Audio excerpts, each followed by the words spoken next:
ကိုကအရန်ဖြိုတယ်နော်ဟုတ်လားတော်တော်ဖြိုလား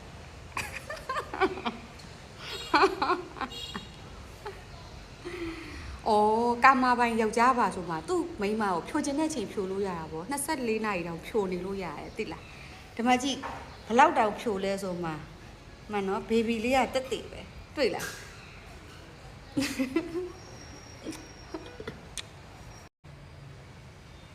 ပြောလေသူကအစအပြန်ပြောအောင်မဟုတ်ဘူး မဟုတ်လေဒီမှာတော့ဆက်သွားနေ အော်โอเค ဒီမှာဆက်ပြလိုက်ဟာကိုဖြိုလား ဖြူထိုက်တဲ့အချိန်မှာဖြူရတာပေါ့ဗျာ သူ့မှာဖြိုစရာဒီတယောက်ပဲရှိရလေ ဟုတ်တယ်ပြီးတော့ကျွန်တော်ကဒီမှာဆေးပေါက်ထားတယ်အဲ့တော့ကိုကမ္မပိုင်အမျိုးသမီးနဲ့ပဲကျွန်တော်က ဖြိုခွင့်ရှိ ရှိရ